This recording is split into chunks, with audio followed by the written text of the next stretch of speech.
آقا کریم علیہ السلام نے فرمایا کہ بیٹا جب دنیا میں آئے تو والدین سب سے پہلے اپنے بچوں کو جو تحفہ پیش کریں، جو گفٹ انہیں دیں، جو ہدیہ انہیں دیں، میرے آقا نے فرمایا اول ما ينحل الرجل ولدہ اسمہ فلیحسن اسمہ۔ میرے آقا نے فرمایا کہ والد جو سب سے پہلا تحفہ اپنے بیٹے کو دے، وہ تحفہ یہ ہونا چاہیے کہ اپنے بچے کا خوبصورت، اچھا، بامعنی نام رکھے۔ اور دوسری حدیث مبارکہ میں میرے مصطفیٰ کریم علیہ السلام نے فرمایا کہ من ولد لہ ولد، جس سے اللہ رب العزت بیٹا عطا کرے، فیحسن اسمہ وادبہ۔ یہاں پر آقا کریم علیہ السلام نے دو چیزوں کو حکم فرمایا کہ اس کا خوبصورت، اچھا، پیارا نام رکھے اور اس سے ادب کی تلقین کرے۔ آقا کریم علیہ السلام نے اس حدیث مبارکہ میں جو ہمیں تعلیم دی وہ ادبہ، کہ ایک باپ اپنے بچے کو بہترین گفٹ جو تحفہ پیش کرے، میرے آقا نے فرمایا خوبصورت نام، اچھا نام۔ اس سے مراد یعنی ایسا نام ہو جس کا تلفظ بھی اچھا ہو، جس کا معنی بھی اچھا ہو، وہ نام رکھے اور ساتھ اس کو ادب سکھائے۔ یہ والدین جو بچوں کو پہلا تحفہ دیں، میرے آقا نے فرمایا یہ دو چیزیں ہیں۔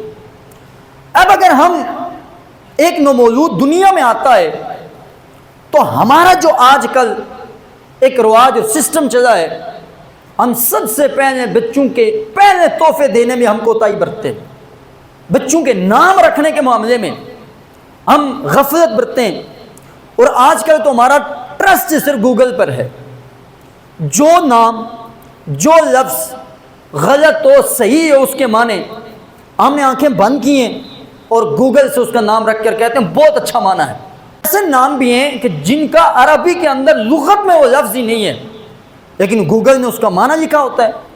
جب اہل علم نے لغت میں جا کر ان کے تذکرے کیے تو معنی ایسے بنتے تھے جن کی وجہ سے وہ نام رکھنے کی ممانعت کی گئی ہے۔ سب سے پہلے ہم یہاں پر غفلت برتتے ہیں، ہم بچوں کے نام ان ناموں پر رکھتے ہیں جن کے معنی ہی غلط ہوتے ہیں۔ ہمارے دین نے، ہمارے مذہب میں آقا کریم علیہ السلام کی تعلیمات کے ہیں۔ حضرت ابو ہریرہ رضی اللہ تعالی عنہ، آپ کا نام عبد الرحمن ہے، وہ فرماتے ہیں کہ میرا نام دور جاہلیت کے اندر عبد الشمس تھا۔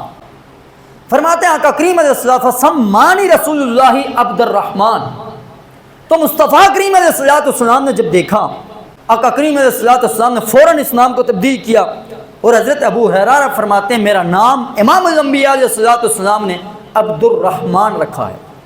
اور مصطفیٰ کریم علیہ السلام کے پیارے ناموں میں سے جو آقا کو پسند ہے، عبداللہ، عبد الرحمن، اللہ رب العزت کے صفاتی ناموں پر اور اللہ رب العزت کے نام کے ساتھ نام رکھنا یہ حضور علیہ السلام کو پسندیدہ ناموں میں سے یہ نام فرماتے ہیں۔ اور آقا کریم علیہ السلام کا عمل مبارک بھی یہ تھا کہ جو نام بھی حضور علیہ السلام دیکھتے کہ جن ناموں کا مطلب برا ہوتا، حضور علیہ السلام ان ناموں کو فوراً بدل دیتے۔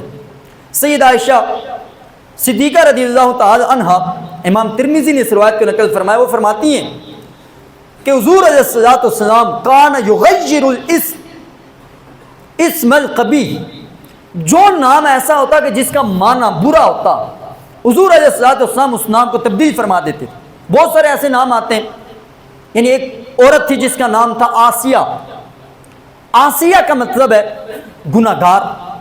حضور علیہ السلام نے اس عورت کا نام تبدیل کیا، اور مصطفیٰ کریم علیہ السلام نے اس کا نام جمیلہ رکھا تھا۔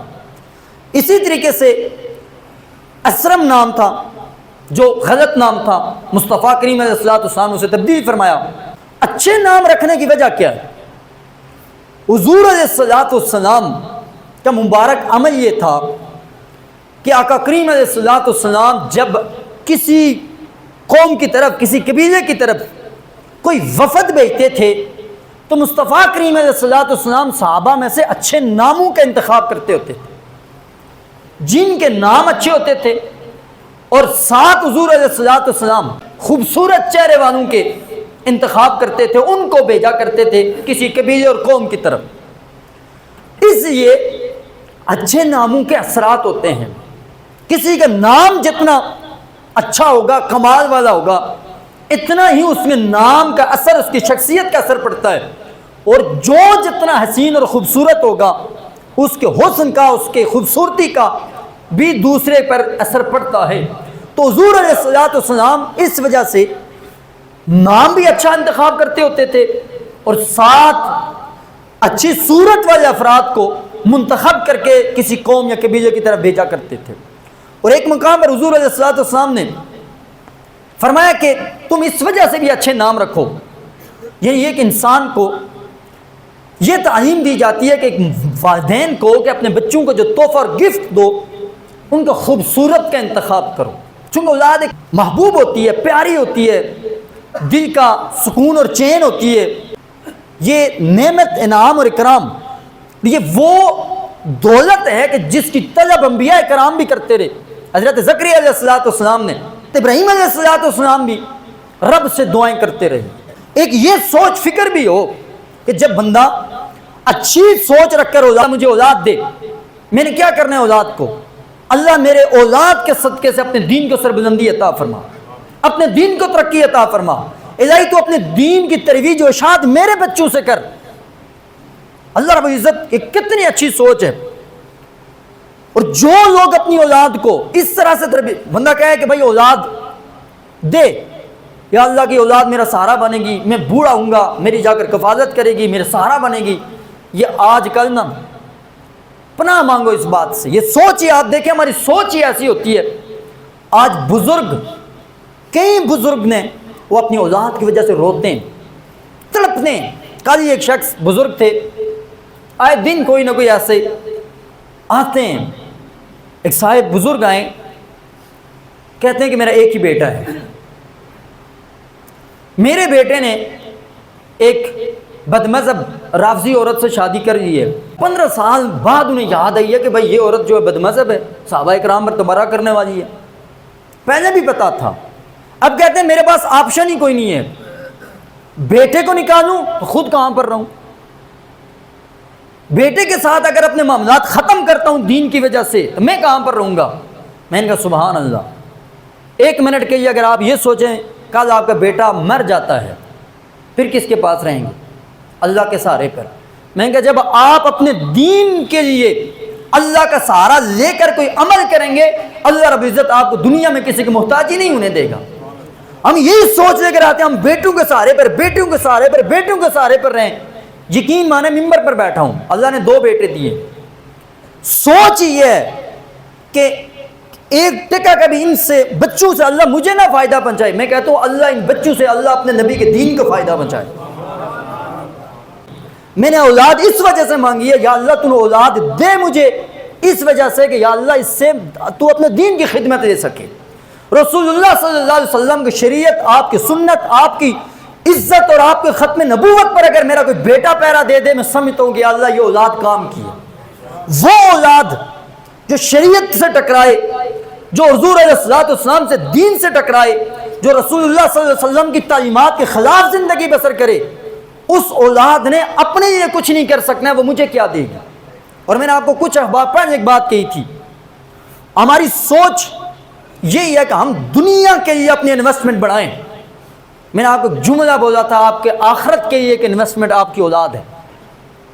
اگر آپ چاہتے ہیں کہ ہماری بہترین انویسٹمنٹ ہمیں آخرت میں ملے، وہ اولاد آپ کی بہترین انویسٹمنٹ ہے. آپ اولاد کو جتنا دین کے لیے لگائیں گے، جتنا اس سے دین کا بھلا ہوگا، اتنا آپ کو فائدہ ہوگا.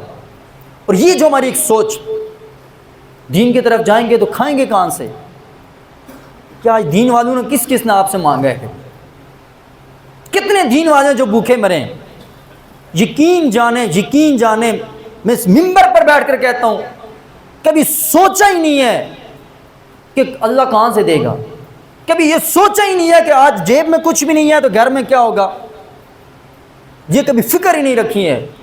اس لیے اپنے آپ کو جب ہم کہتے ہیں کہ ہم دین کے لیے لگے ہوئے ہیں تو پھر اللہ رب العزت کا یہ اعلان ہے، ان تنصر اللہ ینصرکم، تم اللہ کے دین کی مدد کرو اللہ تمہاری مدد کرے گا. اور اللہ کہاں سے مدد کرتا ہے کبھی سوچا بھی نہیں ہے. کبھی کسی معاملے میں جب مشکل آئی، کوئی پریشانی آئی، بجائے کسی کے پاس جانے کی جب رب کی طرف رجوع کیا، اللہ رب العزت اٹھے ہیں تو مالک کریم نے سارے راستے آسان کر دیے۔ اس سے بڑھ کر اور کیا نعمت ہے کہ جب تم آپ دین کے لیے نکلو گے، آپ دین کے لیے چلو گے، اللہ رب العزت آپ کے سارے معاملات آسان کرے گا۔